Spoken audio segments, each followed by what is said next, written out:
Hello, Melissa A. Wiringi here. Yet again, noisy kids in the background. I was trying to do this earlier today, and I just don't know what happened. It just didn't happen. So here I am doing evening one again, hoping that the toddler doesn't end up screaming again. But this is day 2, lesson 2 of A Course in Miracles. And so today's lesson is talking about the meaning that we've given to everything. So I guess when you look at anything in life, it's always things that we're humans, we seek meaning in things. So we tend to go from our experiences, our lifelong experiences, and we give things meaning.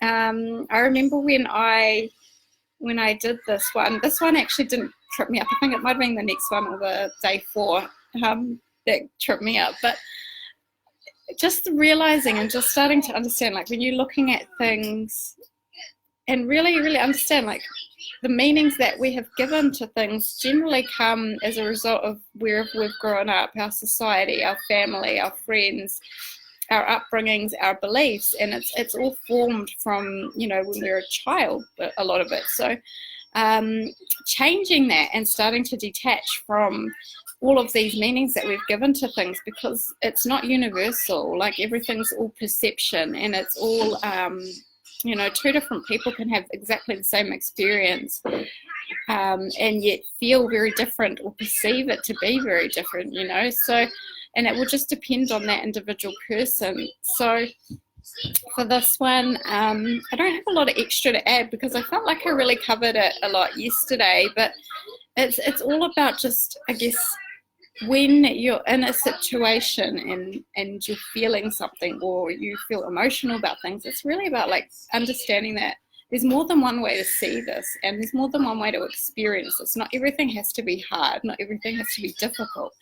And that's been a huge learning curve for me because, like I used to really perceive parenthood as like something that's really hard and really tough, and that the kids are really draining. And that's not to say that I don't have challenging days, okay, because I still do. Like I'll have the kids fighting for ages, and it's like, let's just put on some music and change up the vibe or something, but sometimes it just doesn't work, and they're their own people now, so they're quite big and they're able to do what it is that they want. So but just understanding that it didn't have to be hard. So when I had a lot of fear going out as a single parent, when I was first on my own with my oldest 2 children, like that was really tough because I didn't feel like I was going to be a good parent. I worried about how hard it was and how tough it is to be a parent, and especially how hard it is to do it on your own.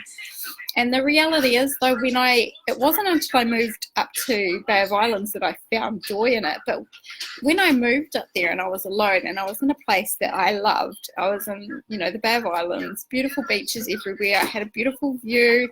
I could just sit in my little rocking chair overlooking the ocean and just zone out, and I loved that. So that was part of it for me. It was putting myself in a really neat place. But then that changed the meaning of it for me, because I had these 2 little kids. At the time, like Alia was 1, Noah was 2, and we would just walk down to the beach, every weekend. We would go down to the beach like 8 o'clock in the morning and make sandcastles and play on the playground. And it just changed things, because instead of me waking up every day thinking how hard it was going to be, it was like, okay, well, at least we go get to have some fun together. So I've totally changed that, and now, like, obviously you have to kind of love being a parent a bit to unschool or homeschool.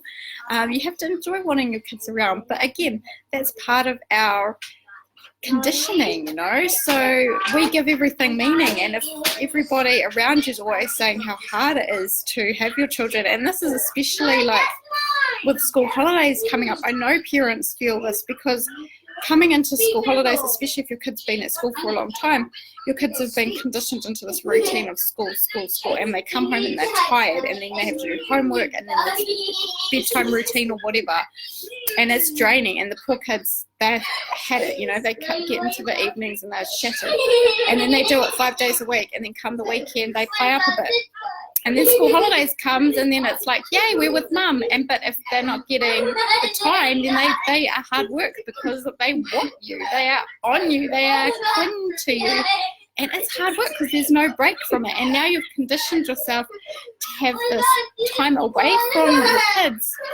And you perceive that to be so blissful because you're on your own, that you actually forget the way that it felt that first day when they first started daycare, or that first day when they started school, you know, like I still remember when I started leaving my kids behind, and it was like, I did miss them a lot. Like, I mean, in Paihia, they went into full-time daycare, and that actually was I thought that was quite cool because I got to write my books and that. But when they went to school and stuff, and I was working, and sometimes I'd drop them off at school, and then I would come home, I'd finish work at like, I think about 6, and I'd get home and they were already in bed, and I'd just like, I've missed all of the day with them, and I only get them for that tough morning part. So it was really a big shift to move into this space of like really just always enjoying their time. And that's, again, it's just a thought process. It's like everything that we have, everything that we see, everything around us, we've just given it our own meaning to it. And we can change that meaning. So it's been a fun journey. Interesting because I used to put so much thought into attracting all the things that I love, and I'm quite a free spirit, so I'm like a get up and go, just go do it person, whereas my husband's a bit more like need to have ducks in a row and want to have security, whereas he's changed a bit now. But in the past, like I used to feel that was quite restricting, and so the best thing, like learning about changing my perception of these things, was just realizing, like, enjoying it for now, because like especially right now where we live just down the road from the beach, and it's great.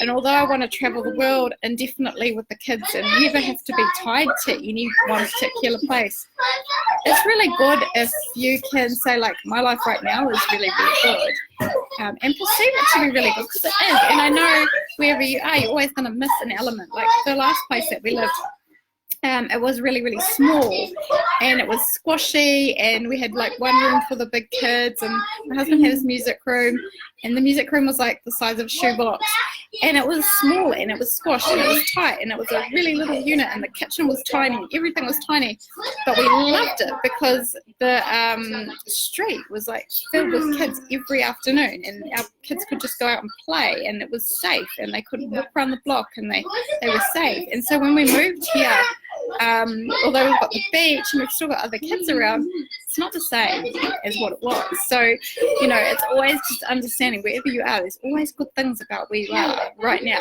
and really perceive the things, like really, really see what's good already in your life, because, you know, it's really easy to say everything's hard and everything's not where I want it and everything's not where my dream life, it's not my ideal life.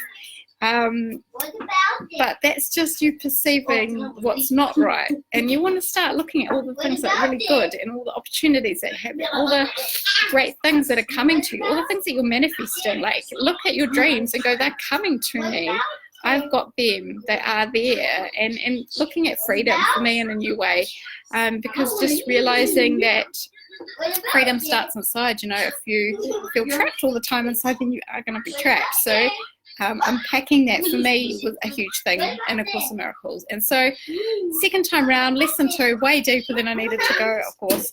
But yeah, everything that, you know, we have given everything that we see around us the meaning that it has. So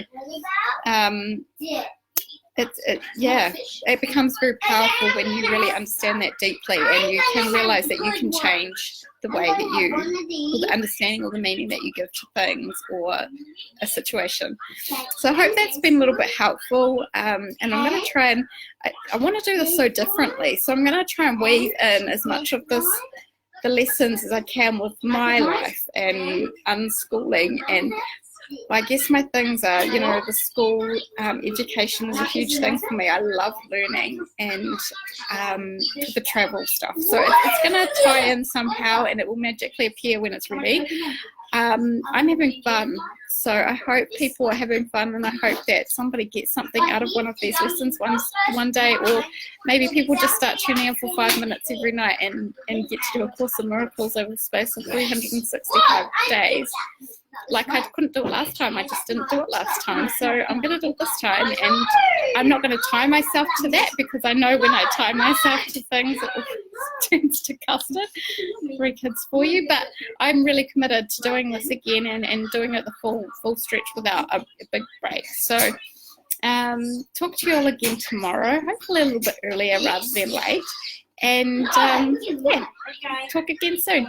Tomorrow will be lesson 3. Good night.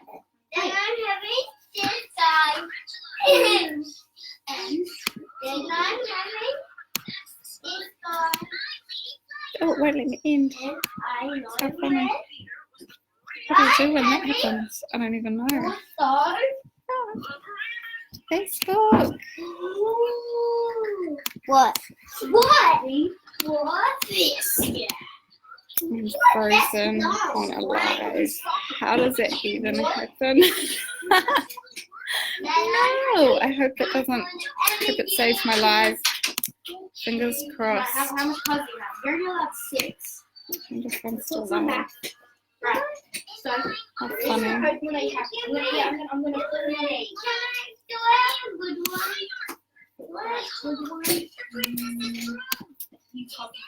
Can't say I've ever had this happen before. What a funny thing to happen. Alright, so which one? So you're going Let's see. Am I still live? This is the test. this one, and this one, and this one, and this one. Okay, that's what you can get. No, you're not allowed anymore. Right, well, I'm just going to have to exit it and hope that I get to. I don't want to lose the video. That would be a shame, wouldn't it? So, what can I do with it? I can't do anything. I can have 1, 2, It's saying 8:39 on my screen, so I wonder if that's how long it's been.